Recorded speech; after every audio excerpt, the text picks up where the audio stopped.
I'm probably not the only person who's been through something like this. So cheers to you, sis.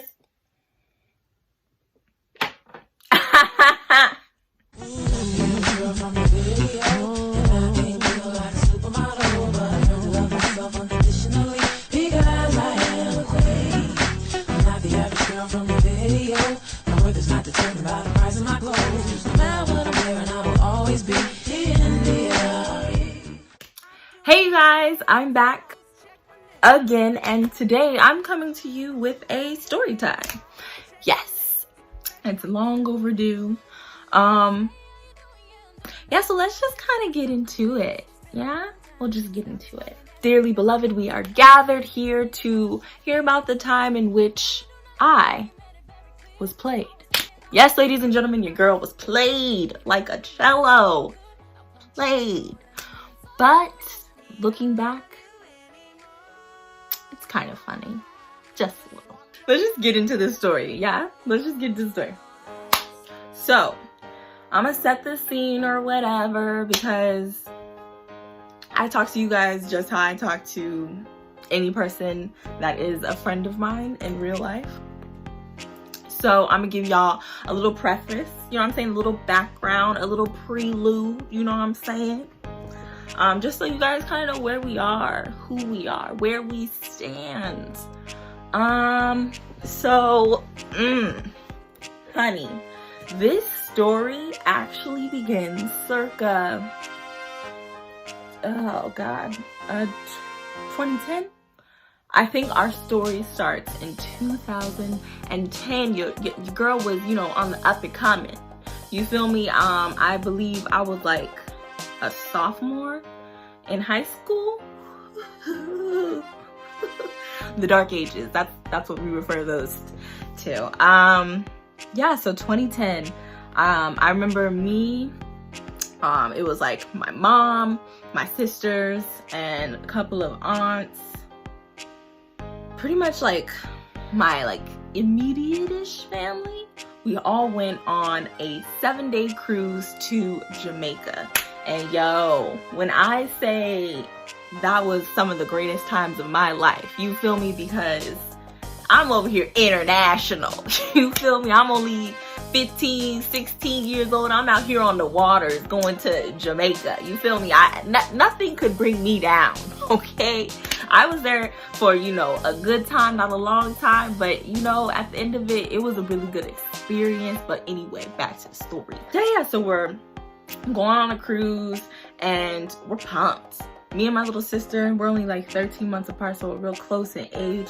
Her and I, we're ready. You know what I'm saying? Because we've seen adventures like off of Lizzie McGuire. You feel me? We know the adventures in Kim Possible and Not So Raven. We know how our life is supposed to unfold. You feel me? We're supposed to meet the man of our dreams. And yeah, we live in the best of both worlds and something like that. You know what I mean? Go to Rome and then end up, you know, becoming Isabella. I don't know. Shout to the sky. This is what dreams are made of. But we went into this cruise thinking our lives were gonna change for the better. Okay? That's how we went in. So, mind you, our cousin, he also is pretty close in age to us, but he's older than us.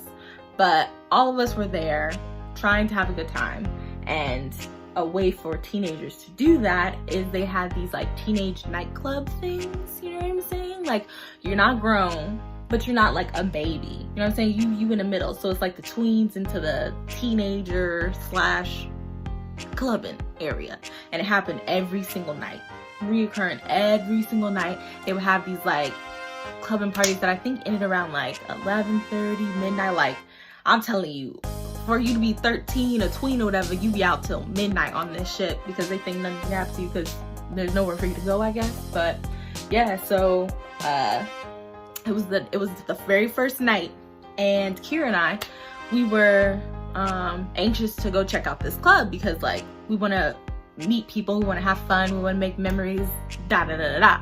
What better place to do that than to get our ratchicity on at the local club? So Kira and I, you know, we put on, you know, the finest of our regalia that you can have at 15, 16 years old, probably from Rainbow. I was really into thrifting back then, so who knows what I looked like, honestly.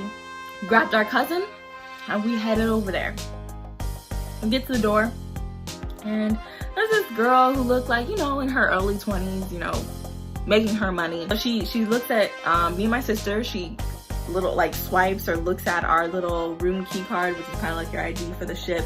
And she was saying, okay, you and you're good to go. Me and Kira are good to go. You can head on in there.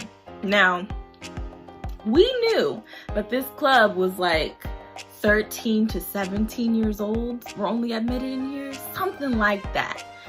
Some weird range of ages. And I remember that my cousin, he was 1 year older than the cutoff. So we were like, okay, it's fine. We're just gonna like try to sneak him in. I don't know who we thought we were. I honestly don't, but we're like, yeah, we'll sneak him in. Sneak him in where? What? But okay. So it's my cousin's turn to give his little ID card or whatever. He said he forgot it. And she's like, it's fine. I can look you up on the computer. I just need your name. So as she's like looking him up, here me and my little sister are lying through our teeth and we're like, oh yeah, he's like our family member, like he's really close to us, he's like our brother, and he's 17. I think that's what I said. I was like, yeah, he's 17, so he should be able to come, right? And she's like, yeah, just let me look him up. So she was like, for now, all of you guys can go in, and then like I'll kind of like touch back and tell you guys what's up in a little bit. So we go in, and it's dope. I'm not gonna lie. Like they had little lights and it felt like a vibe. It felt like a mood, and I was like, okay, we about to have fun. You know, I love okay any chance to dance and tear up dance floor.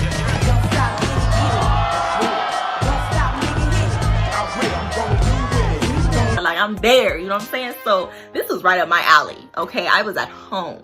Okay, I was home. A couple minutes later, the little attendant lady, she came up and she was like, yeah, so first of all, he's not your brother, he's your cousin, and he's actually 18, not 17. Sis, I was like,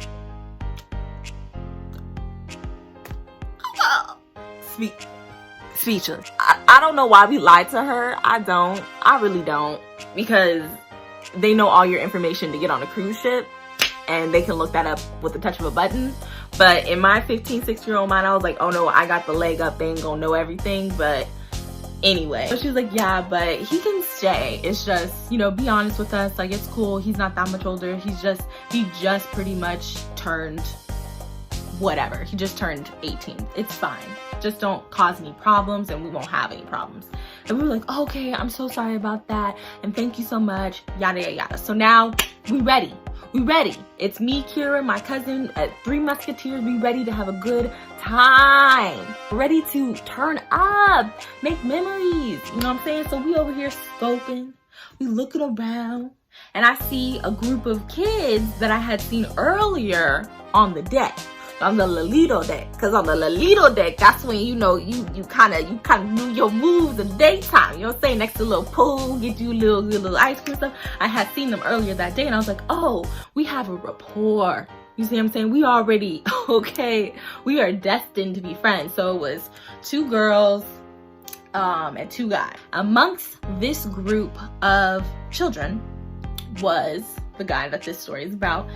We will name him. What should we name him?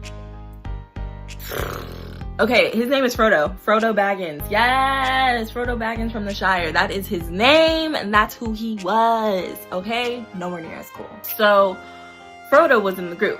And so now we have this, like, group of, like, what? Is that 7 people? 7 of us trying to dance on the dance floor, having a great time. Like, I had the most amazing night. Like, they were so dope, carefree. Over the next 7 days, I became so close to those 4 people. And the thing that really stood out about Frodo was he was so funny. Like, the way to my heart is humor, period, point blank, period. And if you are funny and you can make me laugh, like, I'm all ears, I'm attention, what do you have to say to me? And he was a funny guy. And up to that point, I had this weird, like, habit of breaking out, trying to speak in a British accent, even though it's terrible, like, terrible. But back in my sophomore year, like, I was obsessed with trying to, like, sound like I was from London or something. Don't know why. Don't ask me.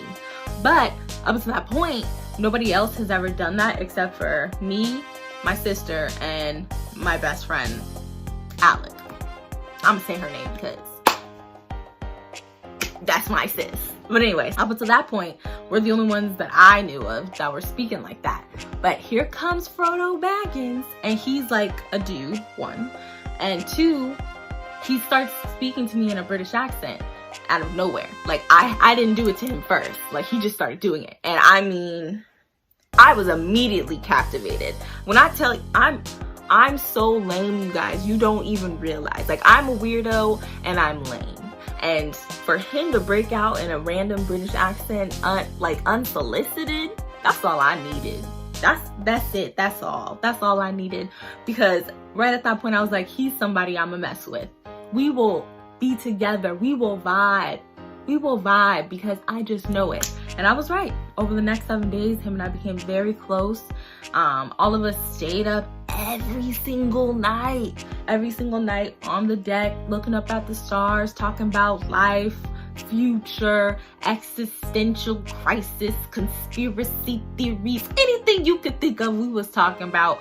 We didn't get no sleep. In 1 week, we slept probably like 5 hours, bro. Like, we saw each other 24/7, ate together 24/7, woke up, played basketball, went to the pool. We went so many places together. It was actually probably not healthy. Fast forward, we had an amazing trip. It was a trip that literally I still look back and like have fond memories about.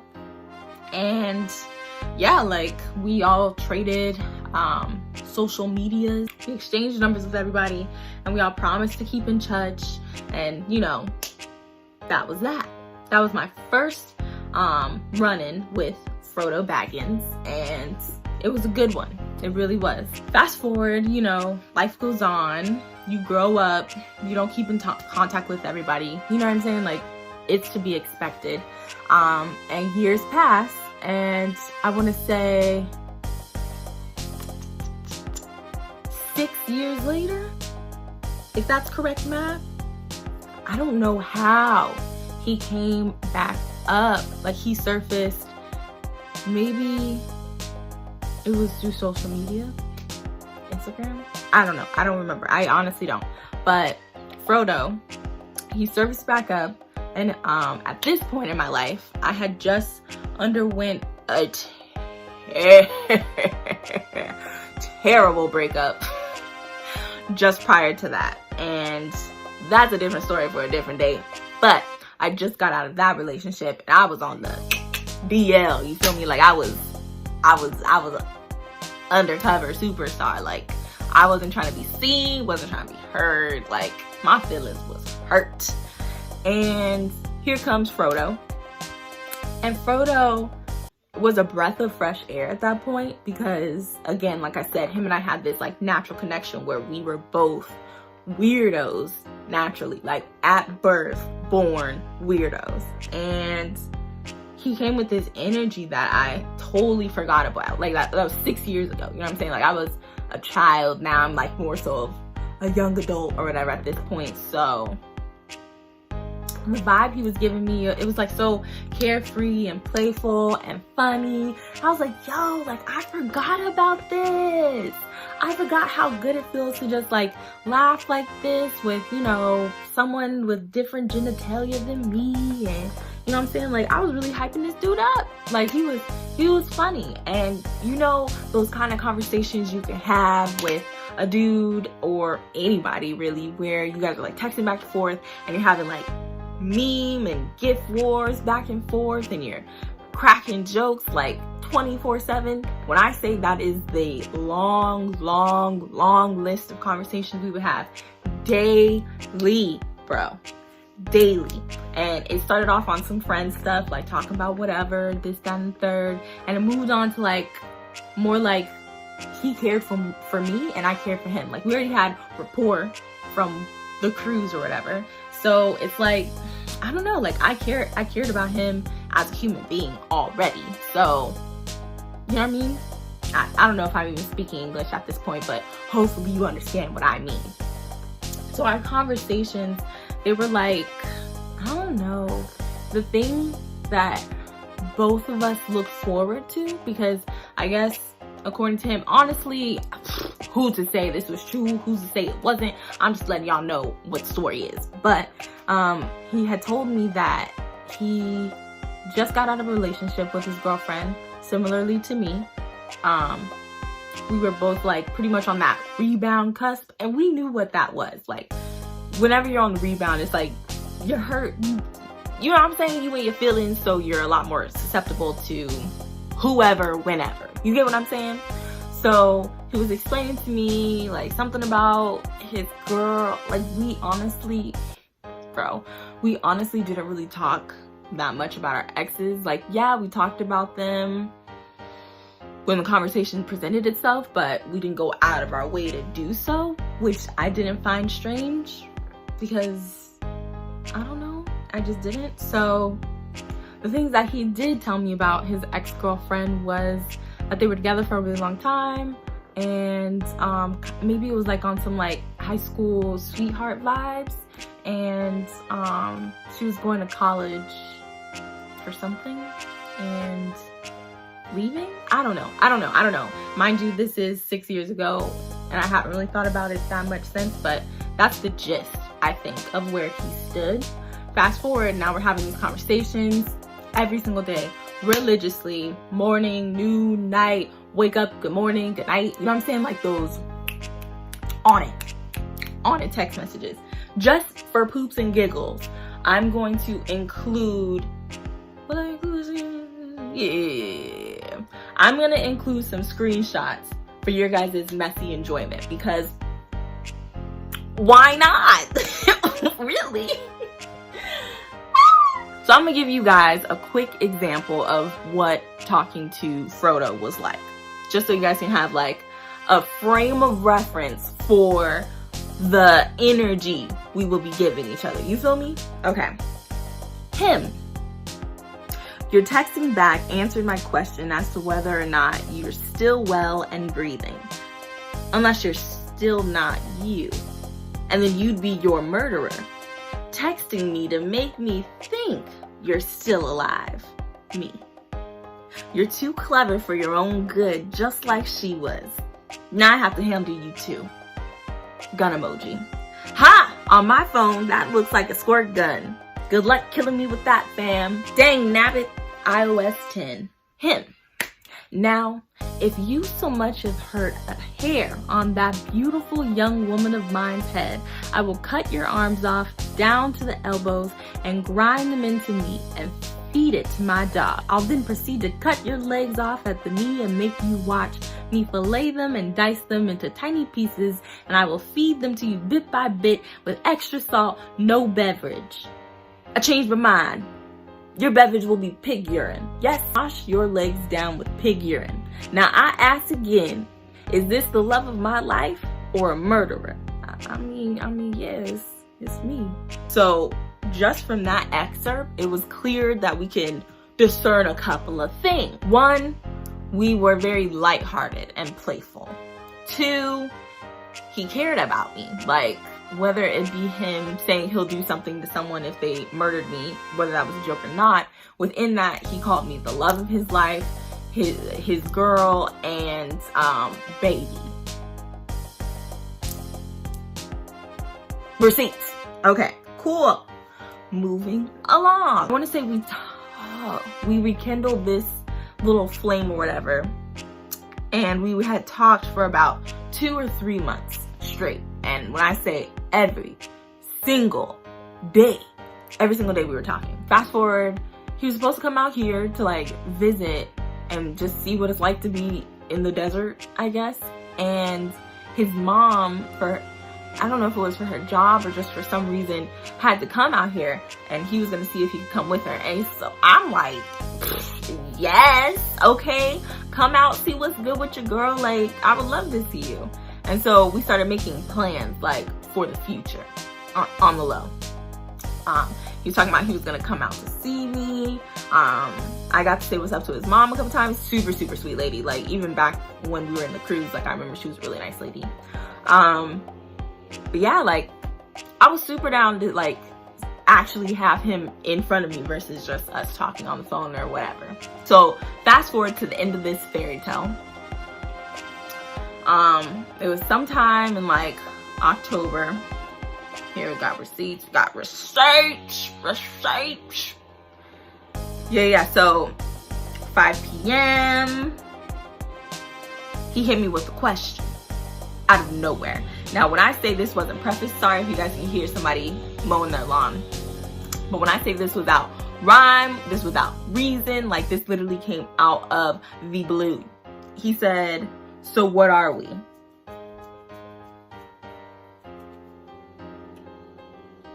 What are we? Okay. What? Okay, so I responded how I respond. Like, I'm weird. Like, I naturally am gonna take it as a joke. So I respond, alive? Obviously a general sense of the word, because I've been dead inside a while now. That seemed like a perfectly acceptable answer to me. But he then responded again, "So what are we?" And right then and there, I knew something was up. I knew something was up and something was off. Someone was up and off to the left. Someone was up and off to the left, because this don't feel right. I've talked to you for 120 days consecutively, and never, not once, have you felt like this vibe. That speaks volumes, ladies and gentlemen. Volumes, I say. Okay, so directly after he said, "So what are we?" before I could respond to that second time he asked, he was like, "Me and girl are back on solid terms. I plan to pursue a stronger relationship with her. We shouldn't have been talking the way we have. I knew it was wrong, and I did it anyway. I'm sorry, it was a mistake. Good riddance." I didn't get a chance to say anything. Then responds with another paragraph. "I was lying the whole time. All of those things I said weren't true. I apologize for leading you on. I honestly was BSing. The plans we made were never gonna happen. I used you to pass time. I'm not the person you thought I was, but you knew this from the beginning, and I thought it was crazy for us to pretend and act like I wasn't in a 2-year relationship and that me and you hadn't spoke for 3 years prior. I don't love you, and I don't miss you." This what? First things first. He never sent long, feminine paragraphs like this. This screamed it was his ex-girl texting me. That's what that felt like. In my spirit, that's what it felt like. So I was like, okay. Because at the end of the day, something I won't do, something I will not do, is sit up here and fight for someone who blatantly told me they do not want me. I can't, I won't, I can't, I won't, I can't, I won't. So I respond, "I wish you nothing but love and happiness, and congrats. Goodbye, Wheezy." And that was a nickname I gave him way back when, because he has some weird respiratory problem when he went to sleep, and he would be like, and I used to call him Wheezy F Baby, you know, F for Frodo back then. I was gonna leave it at that. Then to be petty, whoever was texting me, because I still don't believe it was him, texted me back and said, "I appreciate it. You have a great life. My girl says hi." And I texted back, "Hey." And that was the last time I texted that boy, point blank, period. But yeah, I just felt hurt. You know what I'm saying? Like, I gave up 120 days to this person, and they knew that I was fragile. Fragile, can you imagine? I was fragile. I was just like dumbfounded. I was like, how is that okay? Like, what? Like, let's say it was him. He knows how I am. You know what I mean? He would have known that he didn't have to go through that long, drawn out explanation if he really felt away or he really wanted to get back with his ex. We were friends before anything. So at the end of the day, like, I wasn't mad at all. I wasn't mad in the slightest bit. Was I disappointed? Yes. But I'm an understanding person. Always have been. So the fact that he came with that long explanation and he did so to be spiteful, that's what disappointed me the most. So I closed the chapter on that book and I kept it pushing. Like, what else can you do, you know? And it was about 4 months later, 3 or 4 months later, who pops up in my Instagram DMs, if not Frodo Baggins, ladies and gentlemen. Frodo Baggins.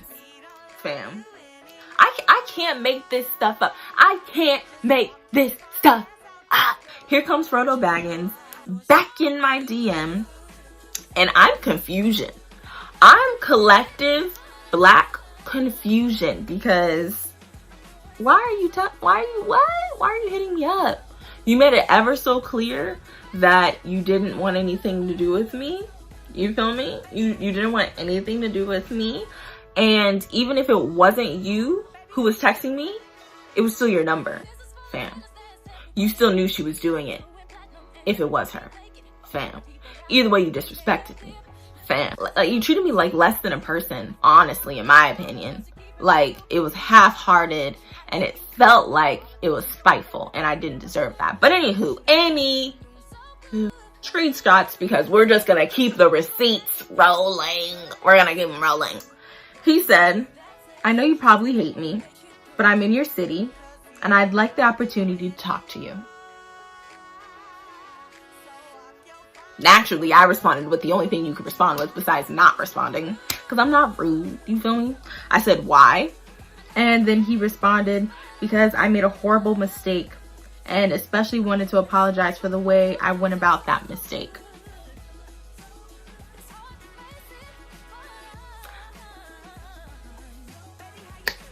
Wow. That ain't got nothing to do with me. That ain't got nothing to do with me in this world. Nothing to do with me. Nothing to do with me. Nothing to do with me. I already closed that door. You feel me? I already moved right on. That would literally add no value to my life to ever speak to you again. You feel me? Like, it would add no benefit to me to get closure. Anything you're talking about is for you. It's for you. You feel me? You and only you. I would got nothing from that. So I responded with the only thing that I could think of to be as profound and eloquently put that I could, phrase, to convey this thought, this feeling I had.